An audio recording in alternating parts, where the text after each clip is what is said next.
손유빈입니다. FOMC의 의사로 다소 매파적이었지만 시장이 예상에 부합한 가운데 엔비디아가 깜짝 실적을 내놓으면서 시간의 9% 급등, 우리 시장도 빨간불로 마감을 했습니다. 반도체주와 AI 챗봇 관련주로 훈풍이 옮겨 붙으면서 오늘 지수를 견인을 했는데요. 이틀 연속 이어진 로봇과 손해보험주들의 강세도 돋보였습니다. 시장에서 부각되고 있는 재료들의 연속성 그리고 주요 섹터들의 특징적인 행보 잠시 후에 함께 확인을 해보시고요. 오늘장 마무리 주식으로 시장 정리해보겠습니다. 김병수 TV의 종목 먼저 확인해보시죠. 네, 김병수의 오늘장 마무리 주식은 소카입니다. 지난해 흑자 전환을 드디어 성공했던 기업으로 알려져 있는데요. 금리 인상으로 인해 차량 구매 감소 그리고 코로나19 완화에 대한 수혜에 힘입어서 그리고 이제 AI 기술력까지 안정적인 수익 구조를 구축할 수 있다라는 예상이 좀 나오고 있습니다. 소카 한번 살펴보시는 것도 좋지 않을까 그렇게 생각하고 있습니다. 네, 최근에 시장에서 돋보이는 종목들에는 AI가 붙지 않은 종목들이 없는 것 같습니다. 자, 이어서 김성준 부장의 오늘장 마무리 주식 만나봅니다. 네, 김성준의 오늘장 마무리 종목은 한화시스템입니다. 지난해 영업이익이 240억으로 전년 동기 대비 78% 급감했습니다만은 UAM 상용화 기대감에 금일 6% 상승 마감을 했습니다. 이제 올해는 UAM뿐만 아니라 우주 항공 분야에서는 다양한 이벤트들을 지금 앞두고 있는 상황인데요. 한화시스템이 이 관련 분야의 주식을 같이 좀 이끌어줄지 여부를 주목해봐야 될 것 같습니다.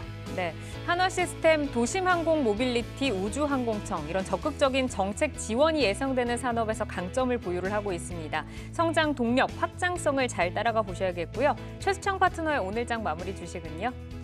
최수창의 오늘장 마무리 주식은 셀바스 AI입니다. AI 칩은 열풍이 식지 않고 더 확장되는 분위기인데요. 하지만 오늘 같은 경우에 과열 양상으로 좀 보여지는 모습들에 있어서 단기적으로는 신규 매수가 좀 부담스럽지 않겠느냐, 좀 경계감도 함께 유지를 좀 하셔야 될 것 같습니다. 네, 어디까지 올라갈까 싶은데 오늘도 또 급등으로 마감을 한 셀바스 AI까지 오늘장 정리를 해드렸습니다. 다양한 종목들의 이슈와 기술적 분석을 통해서 여러분과 내일을 함께 열어갈 종목들 지금부터 확인해 보시죠.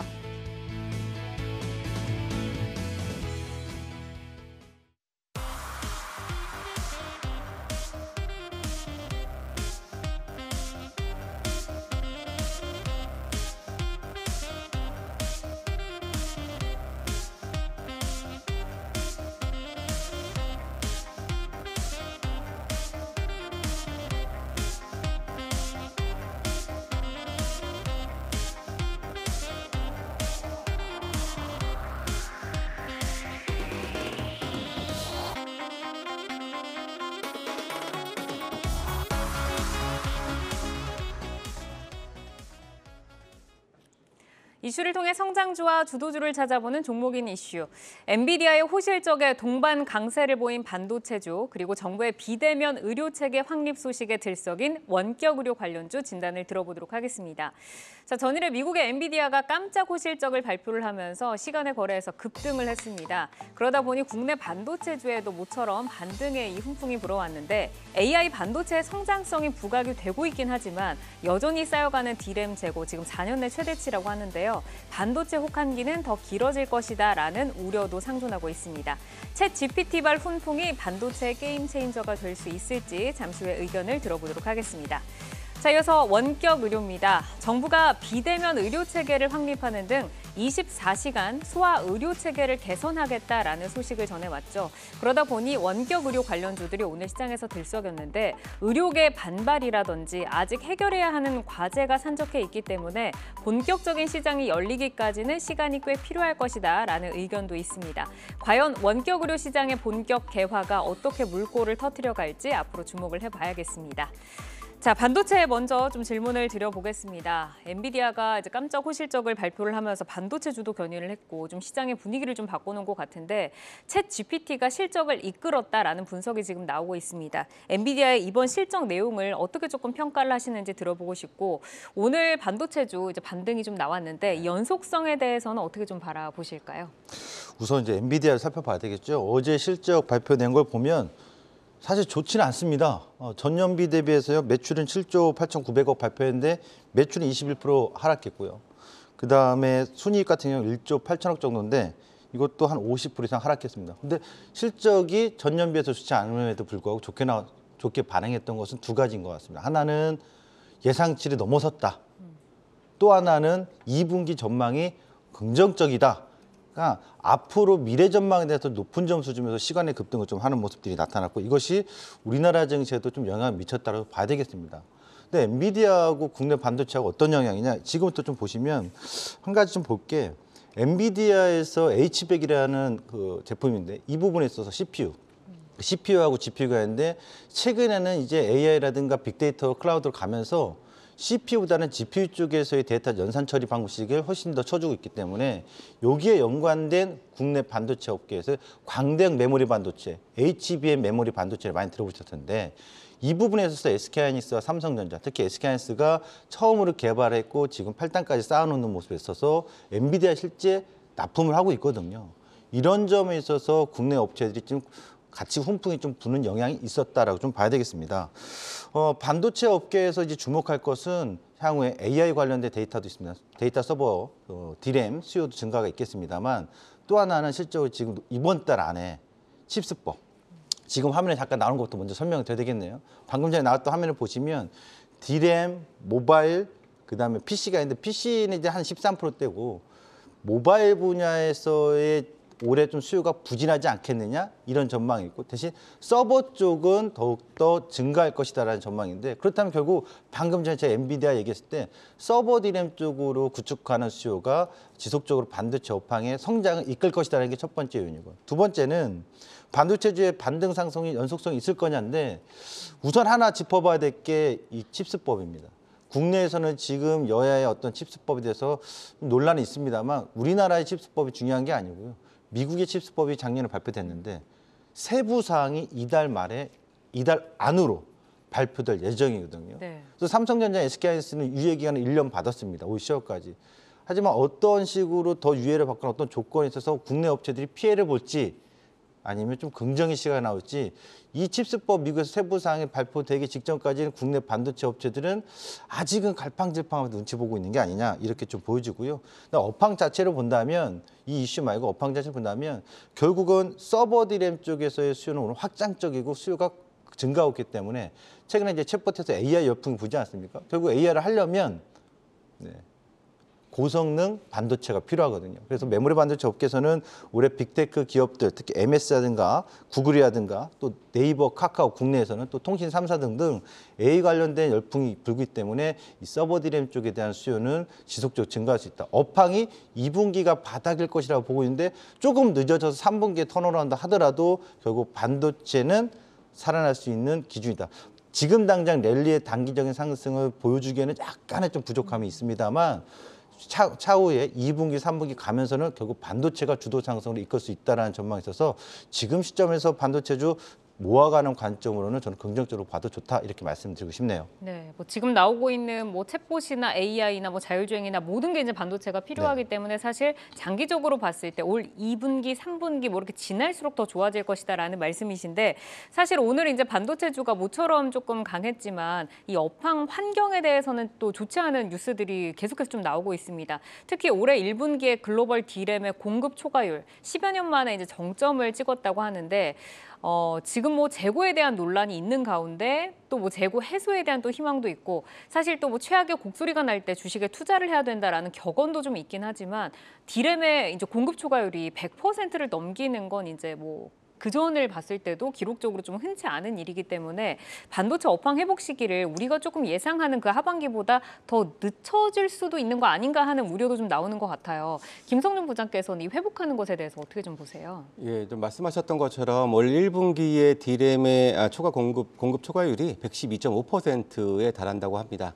과거 2008년에 당시에 이제 또 치킨 게임이 계속해서 진행이 되어 왔을 당시에도 독일 키몬다가 파산을 하면서 1년여간 진행돼서 치킨 게임이 마무리가 됐었고요. 2011년에도 마찬가지로 일본의 엘피다 파산으로 오랜 치킨 게임이 끝났었던 그런 상황인데 현재는 글로벌 3사가 과점 중에 있는 시장이기 때문에 뭐 파산을 통한 공급 조절은 이제 불가능에 가까운 그런 상황이라고 할 수가 있겠고요. 그러다 보니 D램 가격은 자연스럽게 하락할 수밖에 없는데 작년 하반기에도 많이 빠졌거든요. 근데 올해도 40% 가량의 추가적으로 가격 조정이 염려가 된다라는 그런 이제 보고가 있습니다. 네. 사실 이런 난국을 극복하기 위해서는 자발적으로 이제 투자를 축소하고 또 또 감산을 하고 이런 흐름들을 좀 보여줘야 될 텐데 사실 계획이 원래는 투자를 전년보다 한 50% 줄이고 감산도 한 30% 정도 한다라는 계획이 있었는데 최근에 오히려 삼성, SK 하이닉스 다 투자를 좀 늘리고 있는 양상들도 좀 나오고 있습니다. 물론 이유가 뭐 글로벌 경기 침체 우려가 그렇게 크지 않을 거다라는 부분들도 있겠습니다만 무엇보다 AI 반도체의 선점을 위한 그런 공격적인 투자들이 아마도 나타나지 않냐라고 지금 보여지는데요. 이 AI 반도체가 전체 서버 디램 시장에서 차지하는 비중은 5%에 불과합니다. 그렇기 때문에 사실 이 5%로 다른 것을 다 메꾸기에는 사실상 뭐 이렇게 크진 않은 상황이기 때문에 이렇게 투자를 줄이지 않는 한 이러한 좀 이제 그 겨울은 아마도 조금 당분간 지속될 수밖에 없을 것 같고 하반기까지도 좀 우리는 좀 염려를 해야 된다라는 부분들에 저도 공감하는 바입니다. 네, 오늘 좀 강세를 보이긴 했지만 지금의 연속성을 기대하기는 조금 빠르다라는 말씀이신데 어쨌든 디램 업황은 계속해서 좀 어두운 터널 속에 있다라는 말씀이십니다. 우리가 지금 계속해서 희망을 조금 찾고자 하는 부분은 이제 자율주행 반도체, AI 반도체, 뭐 DDR5 이렇게 좀 새로운 수요를 촉발시킬 그런 재료들에 조금 기대고 있는데 그럼 이제 뭐 말씀을 좀 들어보면 이게 게임 체인저가 될 수는 없을 것 같다라는 좀 느낌이 드는데 최수정 파트너께서는 이 뭐 삼성전자와 SK 하이닉스의 이 좀 투자 의견 좀 어떻게 갖고 계세요? 지금 이제 재고 얘기가 나와서 그런데요. 이게 지금 DDR5라든가 HBM의 재고가 쌓여 있는 건 아니에요. 그러니까 DDR4라든가 다시 말하면 고성능의 반도체들은 여전히 수요가 좋고 다만 AI 관련된 반도체가 이제 한 6% 정도 돼요. 시장 전체 반도체에서. 그러니까 이 부분은 작지만 이쪽에서는 파이가 점진적으로 확대되는 성장률이 높은 거죠. 거기에 따라서 HBM이라든가 DDR5에 대한 수요는 저는 앞으로도 긍정적으로 본다고 봐요. 그리고 역발상적으로 재고가 몇 년 만에 최악이잖아요. 네. 그럼 결국 바닥에 가깝다라고 인식을 할 수 있겠죠. 이런 바닥은 또 역시 최초다. 그렇죠. 그렇게 볼 수 있는 거죠. 그래서 업황이 빠르게 회복되려면 일단은 현재 시점에서 모바일 분야라든가 서버들입니다. 특히 모바일 쪽에서는 스마트폰 판매가 좀 부진하지 않겠느냐는데 막상 또 열어봐야 됩니다. 소비가 지금 침체가 될까 소비 지갑이 열리지 않는다라는 상황이 있습니다만 이건 언제든지 바뀔 수 있는 거거든요. 그래서 B2C 쪽보다는 B2B 쪽으로 나가는 뭐 DDR5라든가 그다음에 HBM 같은 거. 아까 HBM도 잠깐만 간략하게 설명드리면 네. 이게 수직으로 쌓는 거예요. 아파트처럼. 그래서 이 아파트는 수직으로 쌓는 기술인데 이 데이터 용량 처리를 더 빠르게 해주는 거거든요. 고성능 반도체. 이 기술을 SK하이닉스가 최초로 개발했기 때문에 지금 시적으로 아까도 말씀드렸지만 엔비디아에 공급을 하고 있다는 점이죠. 그래서 모든 지금 빅테크 기업들이 클라우드라든가 빅데이터 서비스 이쪽 또 AI도 마찬가지지만 이 모든 관련돼서는 고성능 반도체의 수요를 원하고 있거든요. 그래서 이쪽 분야에서는 직접적으로 삼성전자, SK하이닉스는 더 공격적으로 투자를 확대하겠다는 거기 때문에 네. 저는 재고가 쌓였거나 이런 인위적인 감산 부분보다는 신규 수요 성장 쪽에 더 초점을 맞추자고 말씀드리겠고 오토모티브 시장을 보시면 삼성전자가 미국 암바렐라 팰리스 업체에 이번 납품을 합니다.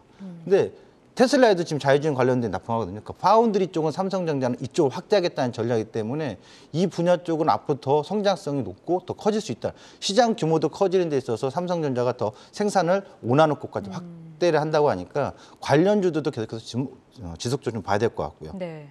그런 점에 있어서 저는 SK하이닉스나 삼성전자 콕 찍어서 지금 시점에서 매도하고 나와야 되냐 투자 관점 아니면 지금 시점에서 매수하고 들어가도 좋냐 또는 또 떨어진다면 어떻게 되냐고 물었을 때 전 지금 시점부터 매수 관점 또 만약에 흔들리는 관점이 있더라도 매도가 아니라 계속 지속적으로 모아가는. 매수를 모아가는 관점으로 보셨으면 좋겠다 이렇게 좀 말씀을 드리고 싶네요. 네.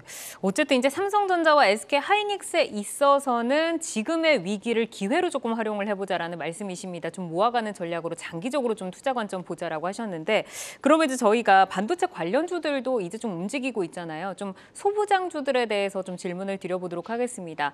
뭐 우리 프로그램에서도 여러 차례 나왔던 넥스트칩 그리고 뭐 DB하이텍 뭐 오늘 좀 동반 좀 강세를 보였는데 김성준 부장께서는 지금 시점에서 좀 유망하게 보는 종목군은 어느 쪽으로 좀 보고 계세요? 사실 뭐 최근에는 뭐 챗 GPT 관련된 종목군들이 그야말로 좀 광폭 행보고 사실 주가도 부담스러운 건 사실입니다. 그래서 하지만 이렇게 잘 가는 종목을 언제쯤 꺾일 것이냐라는 예측하는 게 사실 그렇게 크게 뭐 그 의미가 없을 수도 있는 그런 부분들일 텐데 제가 볼 땐 그래도 모멘텀 플레이를 한다면은 아직까지 한 가지의 이벤트가 남아있다면 삼성전자가 과연 어떤 회사의 M&A를 추진할 것이냐. 뭐 어떤 회사가 될지 모르겠습니다만은 아마도 그쪽에 좀 관련된 그런 그 기업이 되지 않겠냐라고 좀 예상을 좀 하고 있는 상황인데요. 그렇다면은 다시 한 번에 더 어떻게 보면 단기적으로는 마지막 불꽃 랠리의 가능성을 좀 염두를 해두고 저는 접근을 하고 있고요. 그 후에는 이제 GPT-4가 내년 초쯤 이제 출시를 할 거다라는 예정들이 지금 나와 있는데요. 그 사이, 그러니까 대략 그 출시보다 조금 더 빠르게 대략 한 연말 경점부터는 다시 한번 또 관련주들의 그런 부각 가능성들은 있겠습니다만은 일단 그런 점들은 기본적으로 염두를 해두시면서 그런 모멘텀 플레이를 하는 것도 한번 제가 좀 권고를 드리고요. 오늘 그래도 관심 있는 종목은 최근에 그래도 이 전반적으로는 공급 우위지만 말씀하셨던 아까 차량용 관련해서는 여전히 수요 우위에 있었고요. 작년에 이런 차량용 반도체 부족으로 인해서 또 자동차 생산도 원활치 못했었던 것들도 아마 떠올리시면은 이해가 될 것 같습니다. 그래서 관련해서 넥스트 칩을 한번 준비를 해봤는데요. 물론 넥스트 칩이 사실 오늘 13% 좀 많이 좀 오르긴 했습니다만은 이 회사가 공모가가 사실 13,000원이었는데요. 바닥권에 있다가 최근에 그래도 오늘 최근에 고점을 넘기는 기술적으로 좀 의미 있는 모습을 좀 보였다라고 좀 볼 수가 있겠는데 이 회사는 이제 그 팹리스 업체입니다. 다양한 자동차에 들어가는 다양한 카메라에 활용되는 반도체를 설계하고 생산하는 회사고요. 또 이제 주요 제품 이제 ISP 그리고 HD 대부분 다 이제 영상을 처리하고 전송하는 그런 기술을 가지고 있는 그런 회사고요. 아까 언급하셨던 그 암바렐라 쪽에도 이제 관련해서 아마 설계를 맡은 것으로 이렇게 파악이 되고 있는 그런 회사입니다. 네, 뭐 좀 유사한 사업을 좀 영위하는 오픈 엣지 테크놀로지에 비해서는 그래도 넥스트 칩이 아직까지 그만큼 좀 오르진 않았다라고 좀 보시는 것 같습니다. 자, 이제 삼성의 그 M&A 이벤트를 좀 기대를 해본다라고 하셨는데 어찌 보면은 이제 그럼 제2의 레인보우 로보틱스가 곧 또 탄생을 할 수도 있겠네요. 네, 이 부분을 좀 체크를 해보도록 하고 자 원격 진료 관련주에 대해서 또 질문을 드려보겠습니다. 이제 윤 대통령이 어린이 병원을 방문을 해서 소아의료 24시간 영상 상담 시스템을 구축해라라는 이제 발언으로 이제 시작이 돼서 지금 정책 기대감이 원격 의료에 다시 한번 확산이 좀 되고 있습니다. 현재 국내 원격 의료 시스템이 어디까지 좀 진행이 되어 있는지 그리고 향후에는 어디까지 어떤 시스템으로 발전하게 될지 좀 궁금한데 김성준 부장께 한번 여쭤볼까요? 예, 이제 무엇보다도 현 정부가 지금 상당히 좀 강한 의지를 좀 보여주고 있다라는 부분들을 좀 우리가 주목을 좀 해봐야 될 것 같고요. 특히 또 삼성전자가 1분기 중에 그 케미 원격 진료를 위한 그 케미 달린 스마트 TV도 출시를 할 예정이라고 하니까 또 이쪽 관련해서도 좀 더 인프라도 좋아질 수 있는 부분들도 있고요. 또 네이버나 카카오 같은 이런 플랫폼 회사들도 또 이제 진출을 또 이제 도모를 하고 있는 그런 양상들입니다. 그리고 최근에도 보건복지부랑 그 의사협회 등에서 계속해서 꾸준하게 지금 간담회를 하면서 이견을 좀 좁혀가는 과정도 있는 상황이고 여야 의원 3분이 현재 관련된 법안을 현재 발의 중에 있는 상황이어서 그래도 뭐 동반 발의를 했기 때문에 물론 내용들은 조금씩 차이는 있겠습니다만 그래도 어느 때보다도 이번에는 그런 법안의 통과 가능성 그래도 한번 기대도 해볼 수 있는 그런 부분이라고 할 수가 있겠습니다.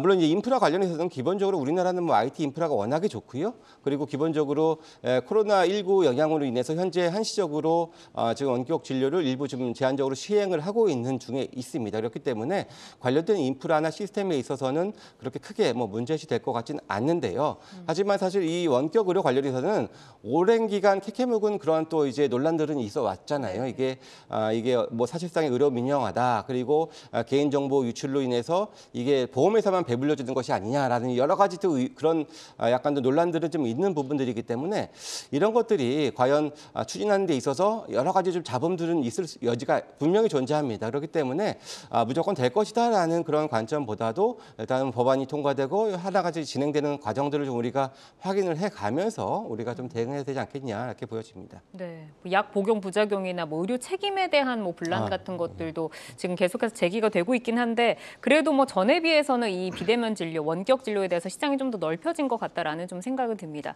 원격 진료라고 하면 일단은 뭐 영상으로 진단을 하고 또 뭐 전화를 통하거나 어플을 통해서 또 음성 인식 뭐 이런 기술들이 좀 떠오르는데 우리가 이 산업에서 좀 주목을 해야 할 핵심 기술은 뭔지 좀 궁금하고요. 그리고 이미 좀 특화된 관련 업체들 함께 좀 점검을 들어볼까요?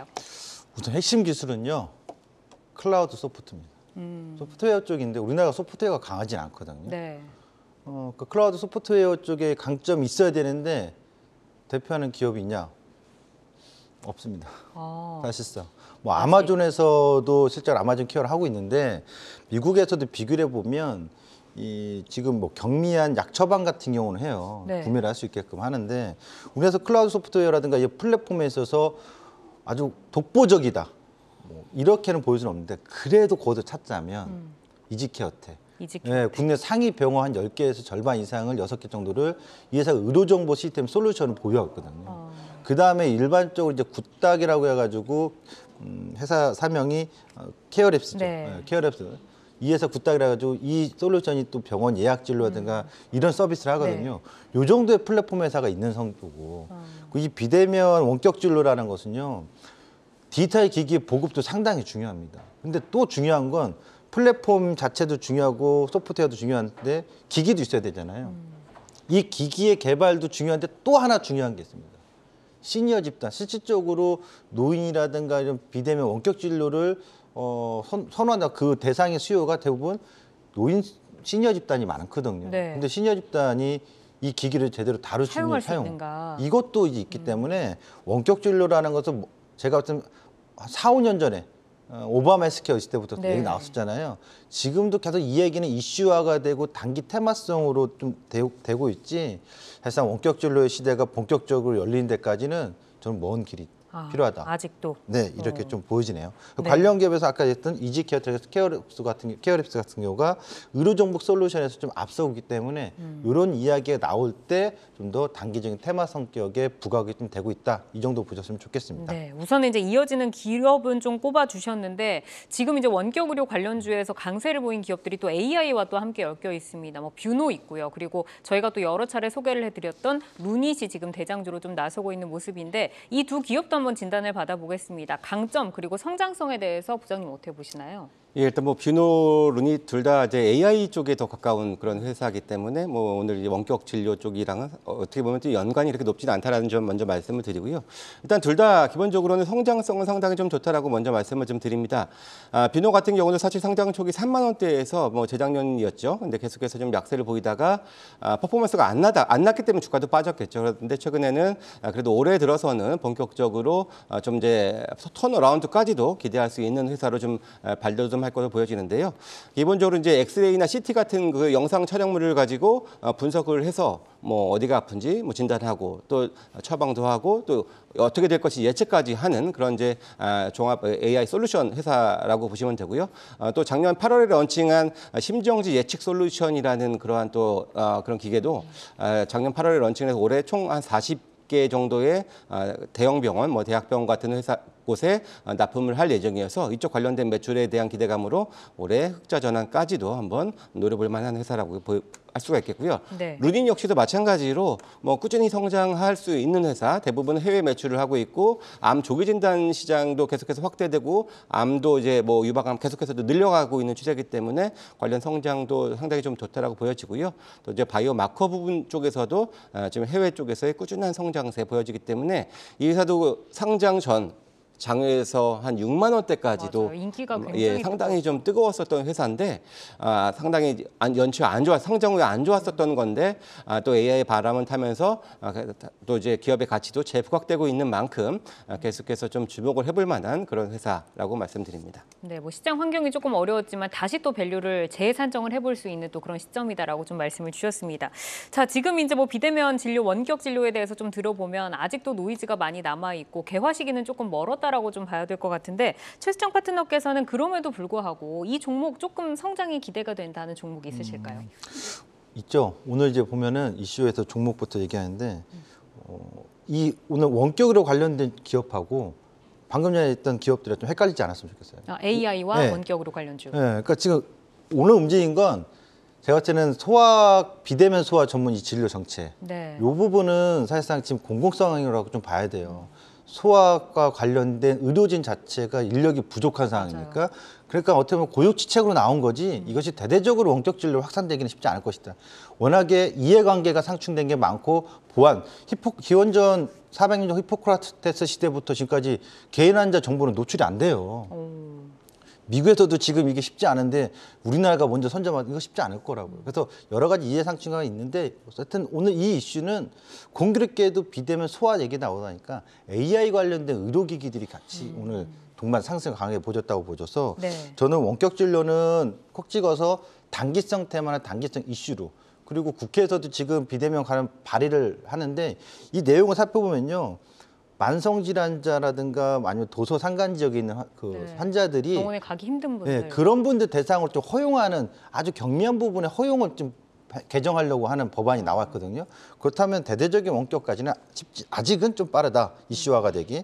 그렇다면 보면은 오늘 움직였던 루닛이나 뷰노 아까 얘기 다 하셨기 때문에 좀 간략하게 말씀드리면 결국 어떤 영상 AI 판독이라든가 또 웨어러블 관련돼서 이어플로 같은 당뇨 관련된 인슐린 이런 기기, 진단 의료기기, 자가진단 의료기기 이쪽에 관련 종목군들은 조금 더 추세적으로 이어질 수는 있다. 이렇게 좀 보여집니다. 네, 알겠습니다. 자, 엔비디아 훈풍에 움직인 반도체주 그리고 원격 의료 관련주에 대해서 진단을 들어봤습니다. 올해 또 주가를 이끌어갈 새로운 재료들의 확장성 주목을 해보시기를 바라겠습니다. 여러분은 지금 내 종목을 만나는 즐거움, 종목 맛집 투데이 환경 코리아마켓과 함께하고 계십니다.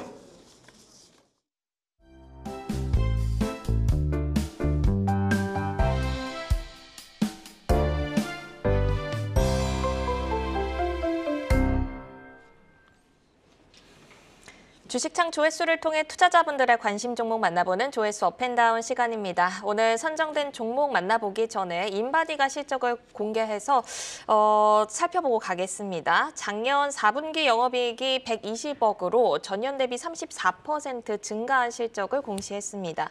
영업이익률이 2분기 만에 상승세로 돌아왔네요.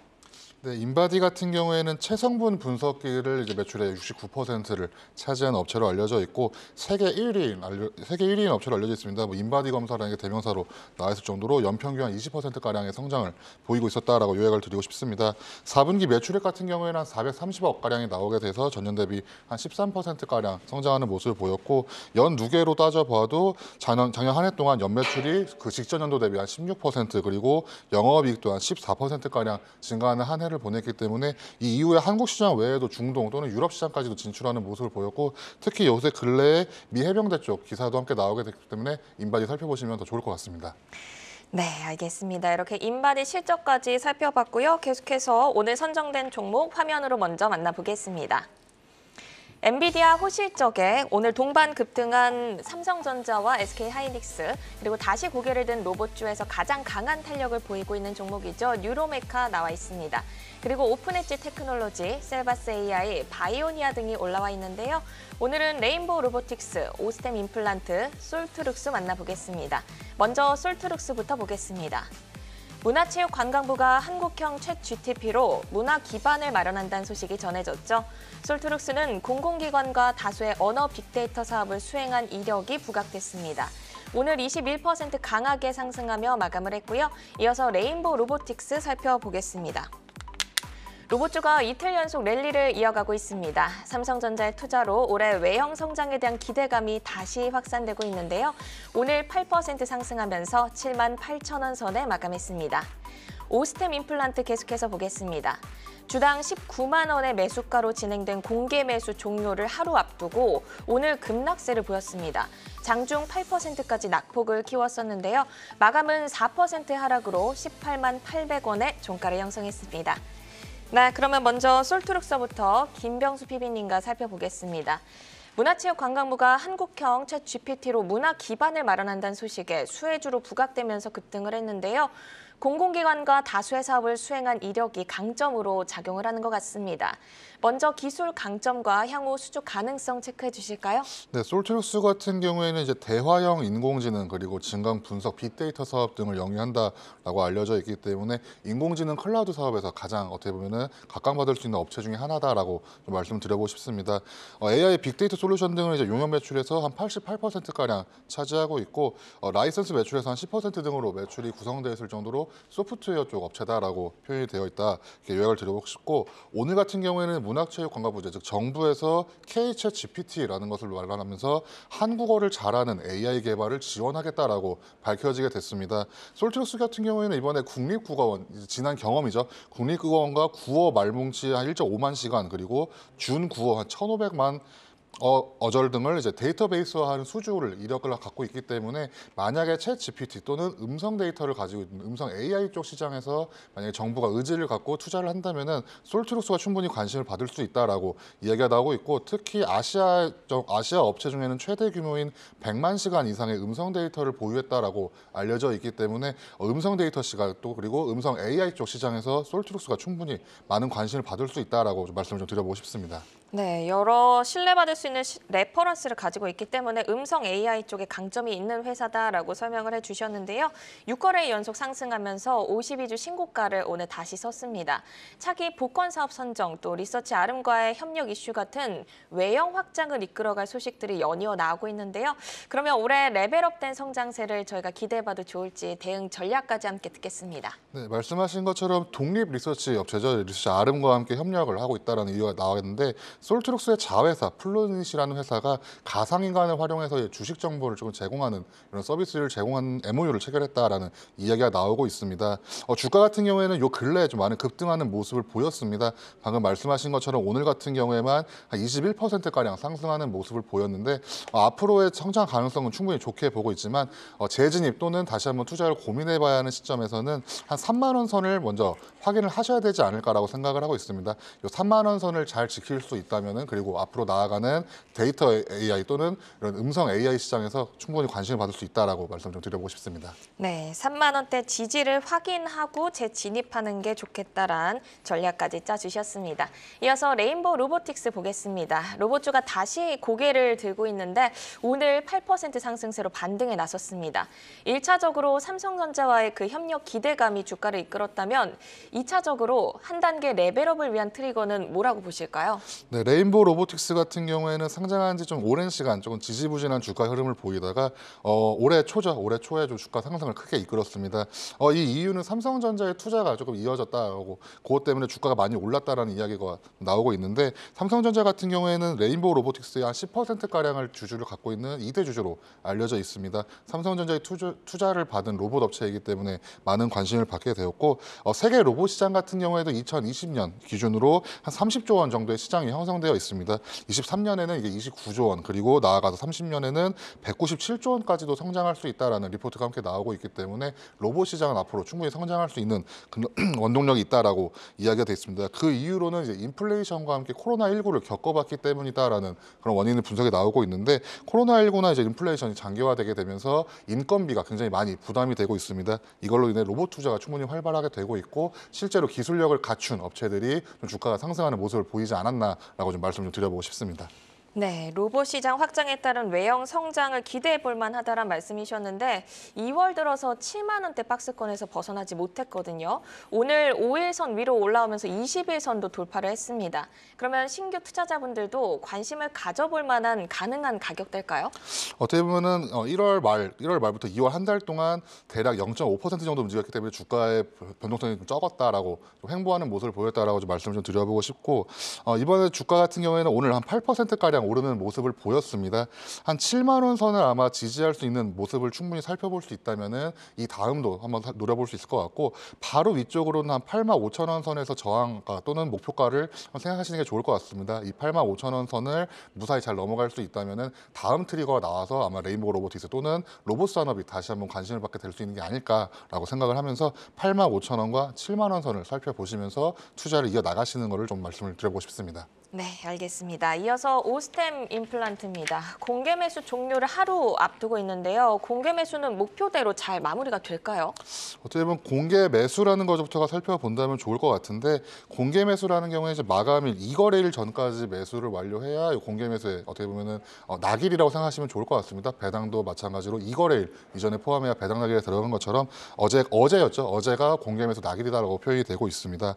경영진의 이제 대응해야 하는 태도에 따라서 이런 공개 매수가 이제 우호적 공개 매수가 될 수도 있고 적대적 공개 매수로 구분이 된다라고 요약을 드려보고 싶은데 우호적 공개 매수는 이제 경영진 자체가 이런 공개 매수에 대해서 우호적으로 반응하는 모습을 보이고 있고 특히 이 오스템 임플란트 같은 경우에는 이 공개 매수 후에 자진 상장 폐지 절차를 밟을 예정이기 때문에 살펴보시면 좋을 것 같고 적대적 공개 매수는 SM을 살펴보시면 좋을 것 같습니다.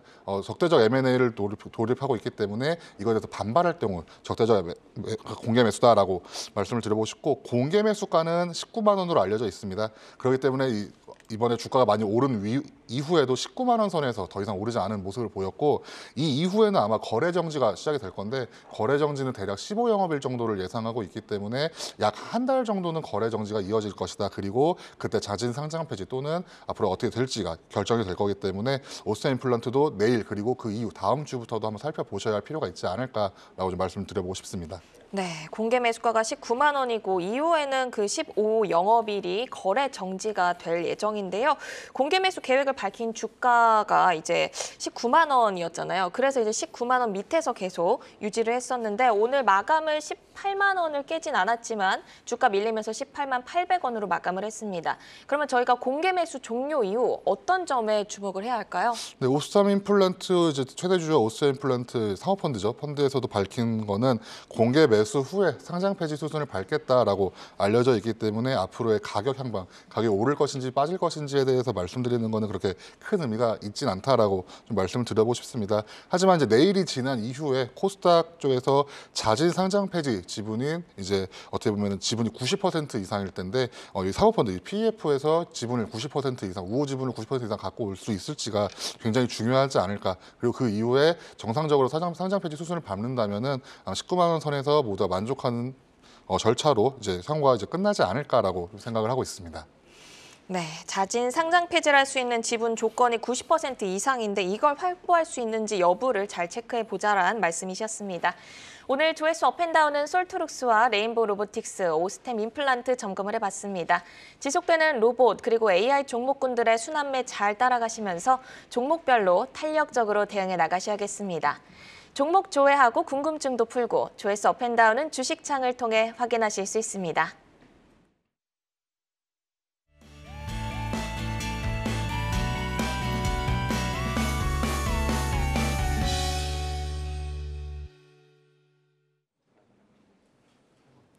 오늘 시장에서 울고 웃었던 다양한 종목 이슈들 만나봤습니다. 많은 종목들 가운데 과연 내일을 여는 유망주는 어떤 종목이 될지 전문가 세 분이 가지고 오신 내일을 여는 유망주 화면으로 확인을 해보도록 하겠습니다.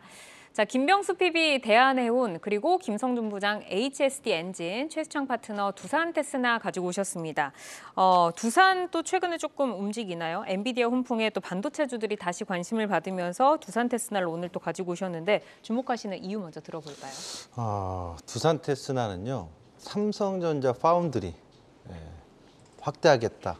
최대 수혜주입니다. 그러니까 삼성전자에서 파운드리 확대하겠다면 왜 수혜주냐면 이제 반도체 후공정의 외주 기업들이거든요. 대다수의 글로벌 탑 안에는 대만 기업들이 포함되어 있는데 글로벌 한 탑 10 정도 매출 기준으로 되는데 지금 이 회사가 하는 것은 어떤 거냐면 웨이퍼 테스트예요. 테스트하우스 기업으로 보면 되는데 거의 주 매출은 거의 93%, 4% 이상이 그 웨이퍼 테스트인데 이 부분에 있어서 두산 테스나는 집중적으로 투자도 확대하고 있고 실질적으로 파운드리 시장이 확대되면서 실적 성장이 지속적으로 나타나고 있다 봐야 되겠죠. 그러니까 가시적으로 성과가 나오고 있는 거예요, 실적으로요. 그래서 여러분들 다 아시겠지만 파운드리 시장 TSMC 독보적이고 삼성전자가 추격해서 따라잡겠다라고 했지 않습니까? 앞으로 파운드리 시장은 뭐 더욱더 커지는 건 자명한 사실이죠. 뭐 자율주행부터 시작해가지고요. 오늘 같은 경우 미국에서의 암바렐라 자율주행 관련된 자동차 관련된 칩도 생산한다고 소식이 나왔으니까 이런 점에서 두산 테스나는 결국 실적 성장주로 앞으로 주목이 될 것이다. 이게 포인트입니다. 4분기를 보면요, 실질적으로 매출이 계속 매년 성장하고 있거든요. 그런 점으로 본다면 영업이익도 상당히 높게 나오고 있어서 두산 테스나는 지금 시점에서 반도체 관련주들 반도체 살까요? 뭐 살까요? 궁금하신 분 있잖아요. 네. 저는 아까 소부장 얘기했을 때 그중에서 탑에 가까운 탑3 안에 들어갈 만한 기업이다.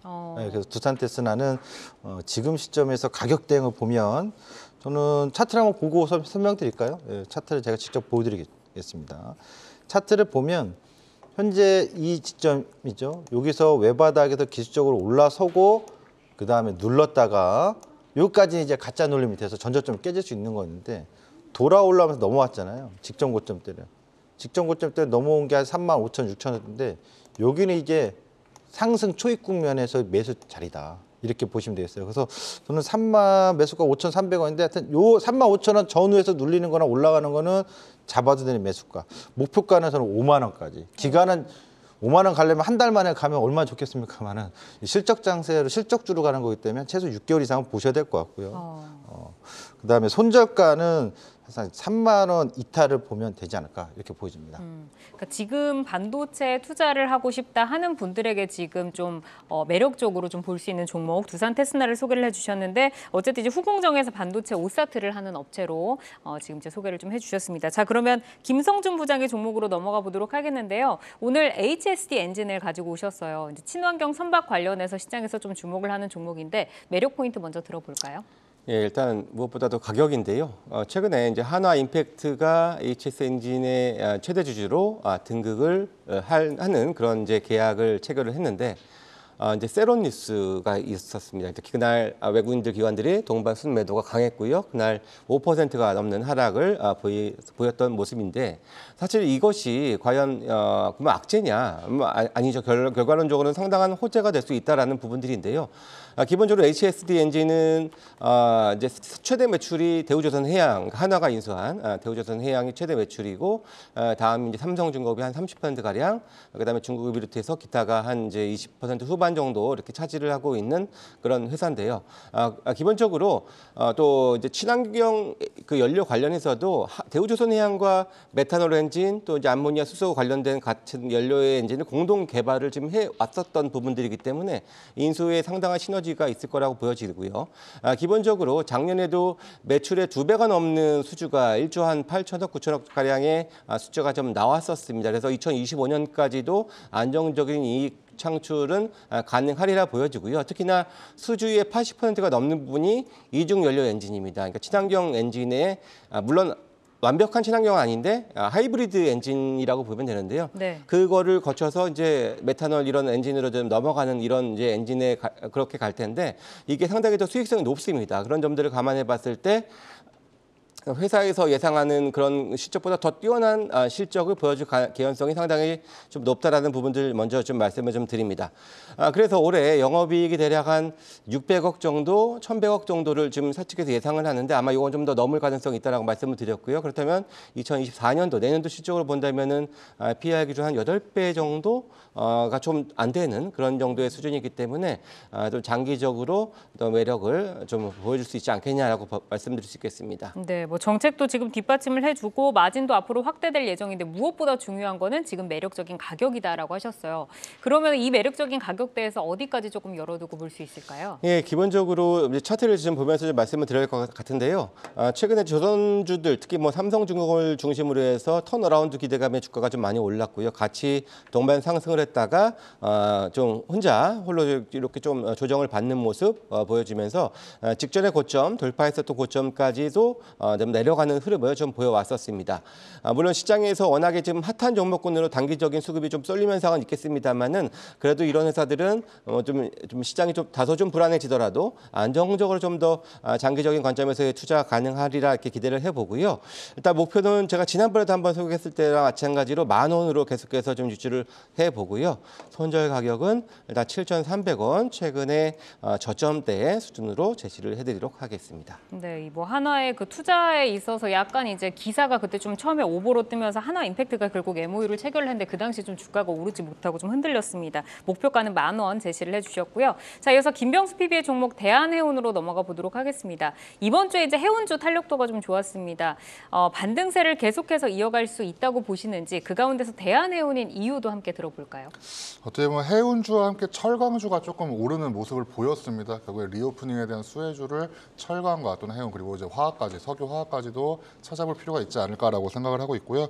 대한해운 같은 경우에는 이제 벌크선과 LNG선 등을 활용한 이제 원자재 운송업을 영위한다라고 알려져 있습니다. 매출액의 한 80%가 해운업에서 나오고 기타에서도 한 10%가량 나오는데 이 기타도 좀 살펴보셔야 할 필요가 있다라고 이따가 나중에 말씀을 드리겠습니다.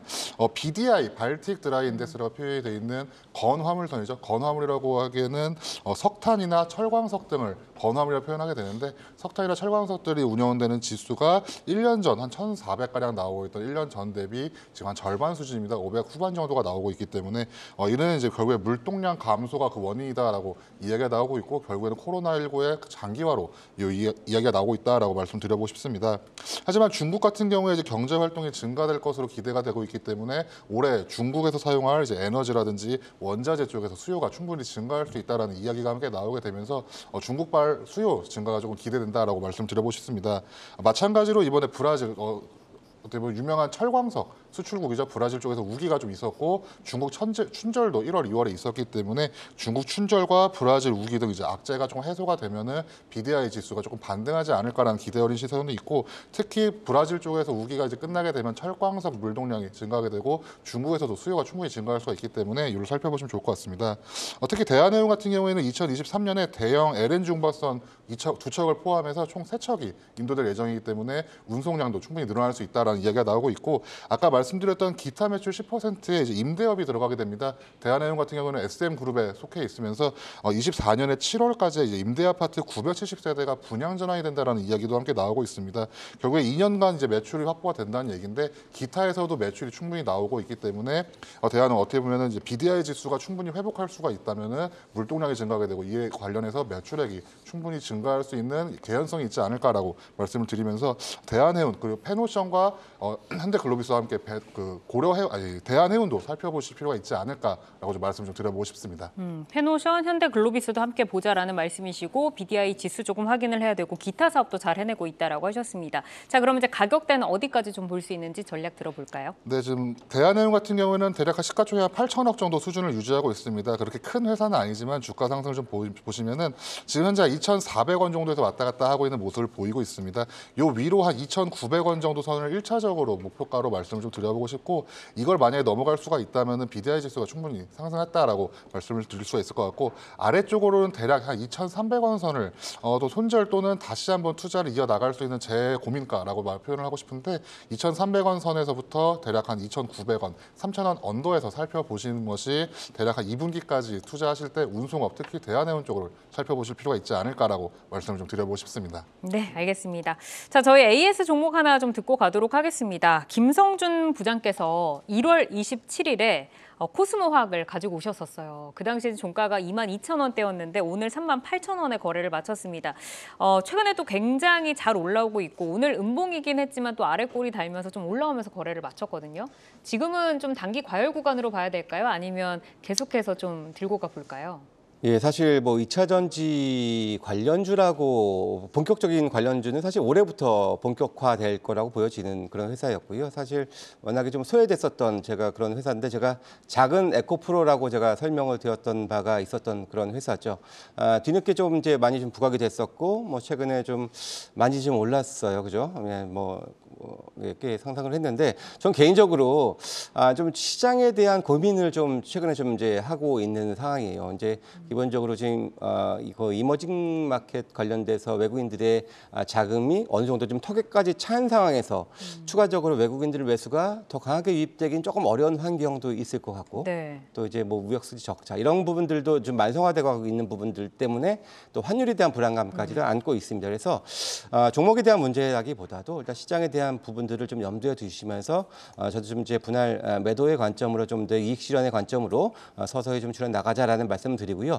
물론 이것들이 어느 정도 해소되면서 조정을 받는다면은 충분히 다시 한번 재차 부각될 수 있는 그런 여지들도 높은 회사인 만큼 버릴 종목은 아니다 이런 말씀 좀 드리겠습니다. 네, 뭐 종목의 성장성과 매력은 유지를 하지만 신규 유입될 수 있는 외국인의 자금이 이제 시장에 조금 부족해 보이기 때문에 조금 익절을 좀 해 나가는 전략을 주셨습니다.